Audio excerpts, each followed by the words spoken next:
The people are familiar with Charlie Baker's background, but Charlie Baker was the chief executive officer of Harvard Pilgrim. And I don't know whether you saw the video about Charlie Baker and how he turned around Harvard Pilgrim. But one of the things that was really, really important to me was, what is this guy really like? And what Charlie Baker is really like is, he's someone who listens to other people. We're not going to always agree on everything, but we need someone who is going to listen. And when Charlie Baker turned around Harvard Pilgrim, the best thing that you could see were the people that he worked with. And the people that he worked with said that Charlie Baker cared about what they thought and cared about what was important to them and incorporated all of what he learned into turning around that organization. And Charlie Baker has made a commitment for the last 4 years to go out and listen. He's gone to almost every single event for a Republican representative, state senator, school committee, selectman, from the top throughout the whole state of Massachusetts. And he's listened. He's listened. And make no mistake about it, folks.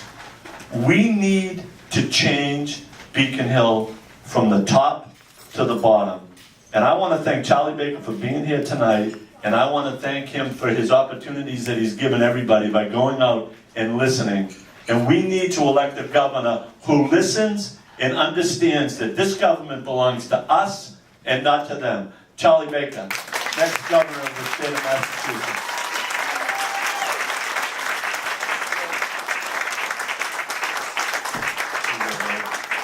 The first time I ever met Charlie, I looked up at him, I said, boy, he's a pretty big guy.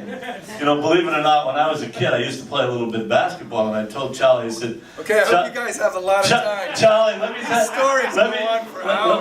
me tell you something, Charlie. The only way you get the ball from me is if you go get it when I miss. I missed it. Whoa. And the only way Jim gets the ball is if I rebound it and give it to him. Jim was actually a spectacular basketball player.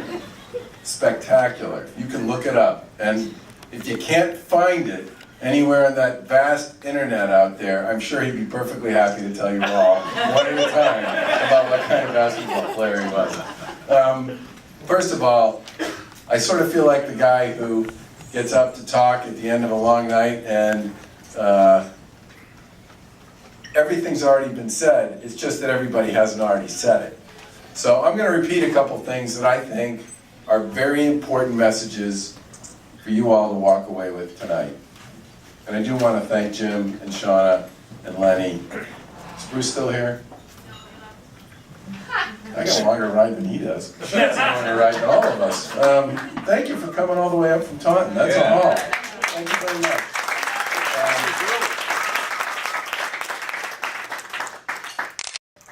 I do talk a lot, Alex, about serving in local government, serving on my board of selectmen. And I talk about it because it was educational and it was important. How many people here have served in some form of local government in some capacity? All right? You're going to know what I'm talking about here. People know where you live when you serve in local government. They know what sports your kids play and which fields you're going to show up on and when you're going to be there. They know where you get your coffee on a Saturday morning and what time you show up.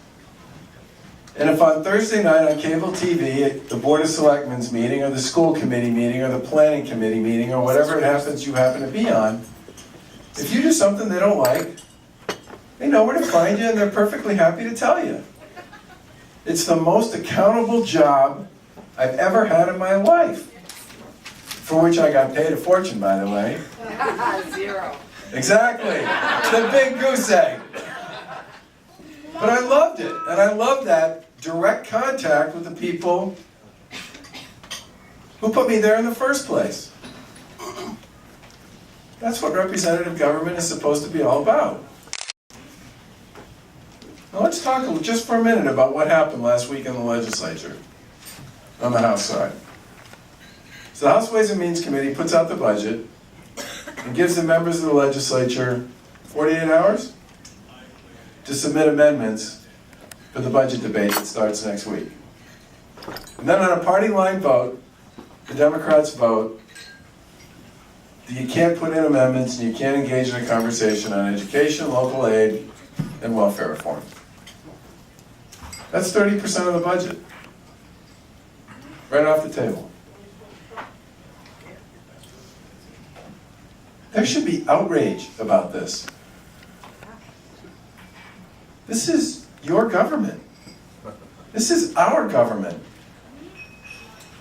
This is supposed to be a democracy with a small d. 30% of the budget off the table, 48 hours to submit amendments. And as Bruce pointed out, we're debating the fluffernutter. Now I'm a bit of a homer on this because I live in Swampscott, which is right next door to Lynn, which is where they make fluff. So I'm all for having the fluffernutter as the statewide sandwich. Just to make sure everybody knows where I stand on that. This is outrageous, what's going on here. And it happens every single day. And it is, folks, about the numbers. We have a whole bunch of terrific candidates who are running for statewide office, for Congress, and for state rep and Senate in November. But they're going to need your help to win. Because the folks who made that decision to say we shouldn't talk about education, and we shouldn't talk about local aid, and we shouldn't talk about welfare, those people are going to work really hard to make sure that they hold on to those seats so that we continue to not talk about things that matter to people on Beacon Hill. It's going to be very important for everybody to find the time to step up and step out and help those candidates get from here to there. And do we have to get to 54 right away, which is the magic number, to sustain a veto? No. All you got to do is win enough seats to build. In 2010, I lost, and that was a drag. It really was. Honest to God. But I took great solace in the fact that we elected a whole bunch of new members to the state legislature. Because I knew that would change some of the debate of the House, and it did. People started to look over their shoulder. They finally started to realize they were going to be held accountable back home for the decisions that they made. There is accountability in numbers. There's accountability in candidates running for office and putting up the good fight and making the case. And forcing the incumbent to explain why it's okay to vote to shut debate off on things that are as important as education, local aid, and welfare. And this is an important election because it's a pivotal election. This is about what kind of government we're going to have here in Massachusetts for not just the next year or the next 2 years, but probably the next 4 years and maybe even the next 8 years.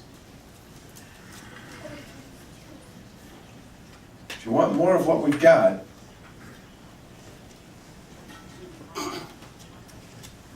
then don't help some of these folks out.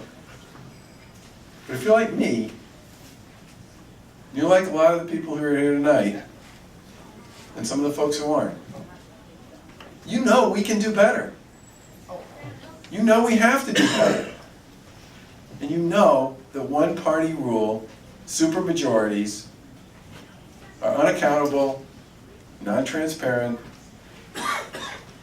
inefficient, ineffective, and not what you, the people of this great state, deserve. Now, Jim's right. I spent a lot of time over the past few years following up on the time I spent on the campaign trail, and let me tell you something. I really like and admire the people I met as I traveled around this state. I got completely outside my circle of friends and family and colleagues and the folks I worked with, and spent time in places and with people doing different things that I never would have had a chance to talk to or engage in ever, any time before. And there are so many ways to make a life and make a living and find a path to happiness and success. But you don't have a state government that reflects the kind of value and the virtue that I saw every day when I was out there on that campaign trail. You don't have a state government that's as thrifty and as hardworking and can stretch a buck the way you can that I saw every day when I was out there. And you deserve that kind of state government. And a big part of how we get that state government is we stand and we fight. My wife and I had a lot of conversations about whether or not to go down this road again in 2014. The kids are grown, mostly. The bills aren't paid. But we could have done something else. In the end, we both looked at each other and said, you deserve better. And I know I can bring that. And I can especially bring it if we elect a whole bunch of additional reform-oriented and reform-minded folks to Beacon Hill who get the drill. The other side will be out. They'll be distracted by the primary and they'll pound away on each other, but trust me, after the primary, they'll reload and they'll be ready to play. And it's going to be important for all of us to get out there and make the case on behalf of our candidates and our vision for a better, greater Massachusetts than the one we have now. And to make clear to the voters why checks and balances matter, why two teams on the field is important, and why the accountability and the transparency that doesn't exist today has to be part of the way this government works in the future. You could all be doing something else right now, but you're here. And I thank you for that, and I know everybody else here who's standing up and running thanks you as well. But we have work to do, folks, to build the kind of Massachusetts that we all know you deserve and the people of this great state deserve as well. And I'm sure I will see many of you as I campaign around the Commonwealth over the course of the next 200 plus or minus days. But who's counting? But please, play. Step up and play. Find candidates you can work for and you can support and step up. This is important. This matters. This is about the future of a truly great state that deserves far better than it's getting from its government. And I look forward on November 4th